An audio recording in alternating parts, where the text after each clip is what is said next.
എല്ലാവർക്കും നമസ്കാരം. ഇന്ന് നമ്മൾ വന്നിരിക്കുന്നത് അടദോശയുടെ റെസിപ്പി ആയിട്ടാണ്. അടദോശ എന്ന് പറയുമ്പോൾ നമ്മുടെ സാധാരണ ദോശയിൽ നിന്ന് വ്യത്യസ്തമായിട്ട് കുറച്ചധികം ഇൻഗ്രീഡിയൻസും കൂടെ ചേർത്തിട്ടുണ്ടാക്കുന്ന ഒരു ദോശയാണ്.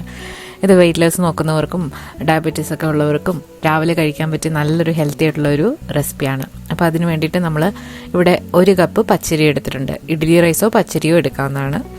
ഇനി ഇതിലേക്ക് നമ്മൾ ചേർക്കാൻ പോകുന്നത് കടലപ്പരിപ്പാണ്. 1/2 കപ്പ് ചനാദാൽ എന്ന് പറയും, അത് ചേർത്ത് കൊടുക്കാം.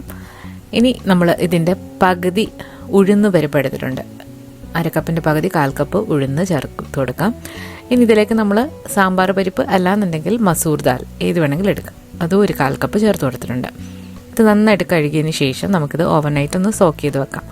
രാവിലെ നമുക്ക് അരച്ച് അപ്പം തന്നെ തയ്യാറാക്കാൻ പറ്റുന്ന ഒരു ദോശയാണ്. അപ്പോൾ രാവിലെ ആയിട്ടുണ്ട്, എല്ലാം നന്നായിട്ട് കുതിർന്ന് വന്നിട്ടുണ്ട്. അപ്പോൾ ആ ഒരു വെള്ളത്തിലാണ് നമ്മൾ അരച്ചെടുക്കേണ്ടത്. ഇനി ഇതിലേക്ക് ചെറിയ ഉള്ളി, പച്ചമുളക്, വറ്റൽമുളക്, കറിവേപ്പില, അതുപോലെ കുരുമുളക്, കുറച്ച് മല്ലിയില ഇത്രയും എടുത്തിട്ടുണ്ട്.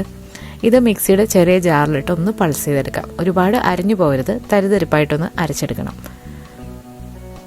ഇങ്ങനെ തരിതരിപ്പായിട്ട് ചേർക്കുമ്പോഴാണ് ഒരു ടേസ്റ്റ് കിട്ടുന്നത്. ഇനി നമുക്ക് ആ ഒരു കുതിർത്ത് വെച്ചിരിക്കുന്ന ദാലും റൈസും കൂടെ തരിതരിപ്പോട് കൂടിയിട്ട് ഒന്ന് അരച്ചെടുക്കാം. ഒരുപാടങ്ങ് പേസ്റ്റ് പോലെ ആവണ്ട, ഒരു ഇഡ്ഡലി മാവിൻ്റെ ഒരു കൺസിസ്റ്റൻസിയിൽ നമ്മൾ അരച്ചെടുത്തിട്ടുണ്ട്. ഇതിലേക്ക് നമ്മൾ പൾസ് ചെയ്ത് വെച്ചിരിക്കുന്ന ആ ഒരു ഉള്ളിയുടെ കൂട്ടും കൂടെ ചേർത്ത് കൊടുക്കാം.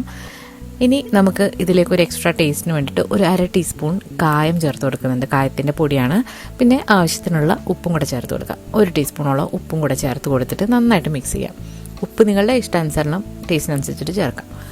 നന്നായിട്ട് മിക്സ് ചെയ്തതിന് ശേഷം ഇത് നമുക്ക് നല്ല തിന്നായിട്ട് തയ്യാറാക്കിയെടുക്കാം. തിന്നായിട്ടോ ഇനി അഥവാ തിന്നിഷ്ടമല്ലെന്നുണ്ടെങ്കിൽ കട്ടിയായിട്ടോ നിങ്ങൾക്ക് ചുട്ടെടുക്കാവുന്നതാണ്. അപ്പം നമ്മുടെ ദോശത്തവ നന്നായിട്ട് ചൂടായി വന്നിട്ടുണ്ട്. ഇതിലേക്ക് കുറച്ച് ഓയിൽ തടവിയതിന് ശേഷം ഓരോ തവി മാവ് ഒഴിച്ചു കൊടുത്തിട്ട് നല്ല തിന്നായിട്ടാണ് നമ്മളിവിടെ തയ്യാറാക്കുന്നത്. ഇതിലേക്ക് കുറേശ്ശെ നെയ്യും കൂടെ ഒന്ന് സ്പ്രെഡ് ചെയ്ത് കൊടുക്കുമ്പോഴാണ് നല്ല ടേസ്റ്റ് കിട്ടുന്നത്. 1 ടീസ്പൂൺ നെയ്യൊക്കെ ദിവസം കഴിക്കുന്നതുകൊണ്ട് കുഴപ്പമില്ല. ചെറുതീയിലിട്ട് നന്നായിട്ട് ക്രിസ്പിയാക്കി എടുക്കാം.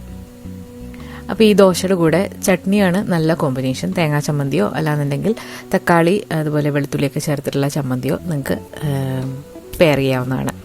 അപ്പം തവയുടെ ചൂട് കൂടുമ്പോൾ കുറച്ച് വെള്ളം തളിച്ചിട്ട് ഒന്ന് നോർമലാക്കിയിട്ട് വേണം അടുത്തത് ഒഴിച്ചു കൊടുക്കാനായിട്ട്. ഇരുമ്പിൻ്റെ തവയിൽ ചെയ്യുമ്പോൾ പ്രത്യേക ഒരു ടേസ്റ്റാണ്.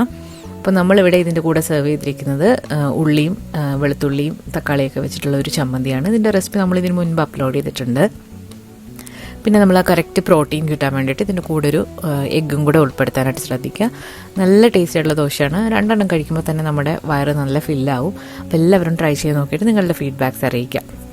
പുതിയൊരു വീഡിയോ ആയിട്ട് വീണ്ടും കാണാം. താങ്ക്